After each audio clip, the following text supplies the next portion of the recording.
जनता party को 2014 से पहले महंगाई डाउन लगती थी, लेकिन अब डार्लिंग बन चुकी है।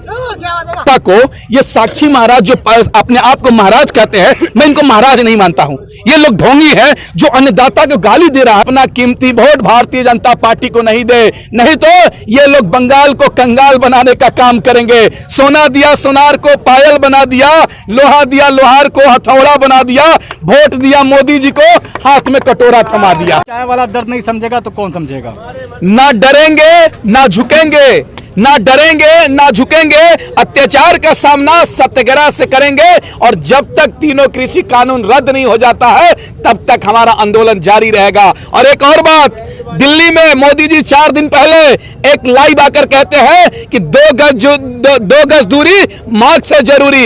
अभी भी कोरोना खत्म नहीं हुआ है, आप कोरोना से सावधानी बरते, लेकिन असम जाते हैं और बिना मास्क का हजारों की संख्या में लोगों से सभा करते हैं और वोट मांगते हैं। देखिए ये भाजपा कितनी गंदी राजनीति कर रही है। जब किसान आंदोलन करेगा तो कोरोना आ जाएगा, जब युवा रोजगार मांगेगा तो कोरोना आ जाएगा, जब महिलाएं अपनी सुरक्षा की बात करेगी तो कोरोना आ जाएगा, लेकिन जहां जहां चुनाव होता है वहां वह कोरोना भाग जाता है। ये भाजपा वालों को देखिए, जब भारतीय जनता पार्टी के लोग वोट मांगने जहां चुनाव होता है वहां बोलते हैं हिंदू खतरे में आ जाता है, लेकिन जहां चुनाव खत्म होते ही वह हिंदू खतरे बाहर से आ जाता है। देख लीजिए पूरे 5 राज्य में, बंगाल सहित 5 राज्य में भारतीय जनता पार्टी चुनाव हारेगी, तब जाकर अहंकार और घमंड टूटेगा। क्योंकि नशा किसी चीज का भी हो, नशा उतरता है। घमंड और अहंकार किसी का भी हो, कैसा भी हो, अहंकार और घमंड टूटता है।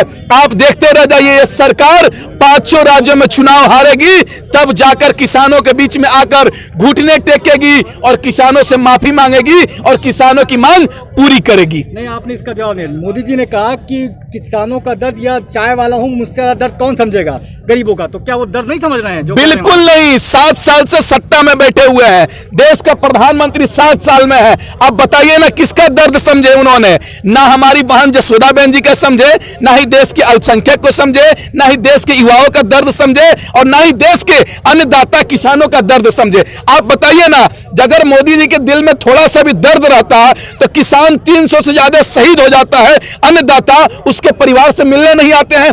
किसान लगभग 4 महीने से करीब खुली आसमान के नीचे बॉर्डर पर धरना देता है, उससे मिलने नहीं आते हैं, उनकी मांग पूरी नहीं करने आते हैं। दर्द कैसा है मोदी जी? आपके दिल में दर्द है ही नहीं।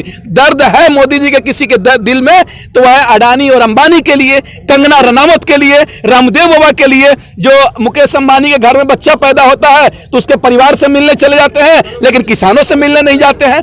ये सरकार, सुन लीजिए, ये सरकार के अगर सीने में दर्द रहता तो किसानों की मांग पूरी कर दी होती। अगर ये सरकार के सीने में दर्द होता, प्यार होता तो किसानों की मांग पूरी कर देती। लेकिन ये सरकार को ना ही किसानों से प्यार है, ना ही इस देश के आम नागरिक से प्यार है, बल्कि प्यार है तो रामदेव बाबा से है, पौने 2 आंख वाले अडानी और अंबानी से है, कंगना रनावत से है। ये लोग देशद्रोही लोग हैं और सत्ता में वही लोग बैठे हुए हैं। जब हमारा देश गुलाम था तो अंग्रेजों के साथ चाय पर चापलूसी करते थे, चाय पर चर्चा करते थे, वही लोग सत्ता में बैठकर डिवाइड एंड रूल चला रहे हैं। आपने देखा होगा 26 जनवरी को देश को किस तरीके से किसानों को बदनाम करने के लिए लाल किला पर अपने गुंडों को भेज देते हैं। ये लोग बंगाल में देख लीजिए, भारतीय जनता पार्टी चुनाव जीतने के लिए वहां दंगा फसाद करा रही है, ममता बनर्जी पर हमला करवा रही है और तमाम चीजों को षड्यंत्र रच रही है। लेकिन देश की जनता और तमाम लोग समझ चुके हैं कि ये भारतीय जनता पार्टी कितना गंदी राजनीति कर रही है, इसको उखाड़ना ही होगा। एक बात बताइए ना,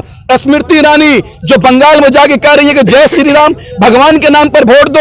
अरे भाई, ये स्मृति ईरानी वही है 2014 से पहले 1 रुपए और 8 आना जब डीजल पेट्रोल में दाम बढ़ता था तो ये अपने रोड पे आ जाती थी। लेकिन आज 100 रुपए पेट्रोल का दाम हो गया है, सड़क पर नहीं है।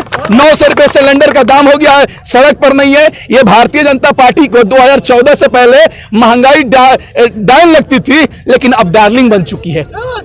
शौकत भाई, आपने किसानों की बात की, बीजेपी पार्टी सांसद साक्षी महाराज ने तो कहा आप किसान ही नहीं है, किसान मानते नहीं है। बिल्कुल, देखिए कह तो दिए कि ये लोग सत्ता में लोग बैठे हुए हैं, ये आतंकवादी लोग हैं, ये काले अंग्रेज हुए। बताइए अन्नदाता को ये साक्षी महाराज जो अपने आप को महाराज कहते हैं, मैं इनको महाराज नहीं मानता हूं।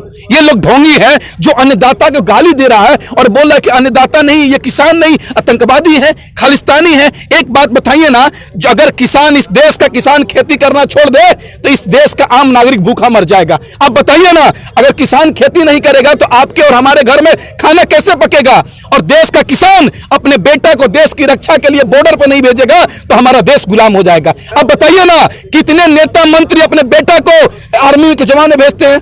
कितने बेटा बेटी को बॉर्डर पर भेजते हैं? कोई नेता नहीं भेजता है, बल्कि देश का आम नागरिक, गरीब किसान मजदूर अपने बेटा को देश की रक्षा के लिए भेजता है। साक्षी महाराज को तो सस्पेंड कर देना चाहिए लोकसभा से, उन पे FIR बुक करना चाहिए, उनको देशद्रोही का मुकदमा दर्ज करके उनको जेल में भेज देना चाहिए। भाई किसानों को गाली देंगे आप?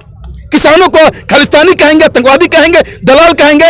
ये देश की जनता को समझना होगा और तय करना होगा कि ये लोग सत्ता में बैठे लोग, देशद्रोही लोग, देश के देशभक्त को गाली दे रहे हैं, अन्नदाताओं को गाली दे रहे हैं। देश की जनता समझ चुकी है, इनके बहकावे में नहीं आने वाली है। अब इनकलाब, तीनों कृषि कानून वापस लो, तीनों कृषि कानून वापस लो।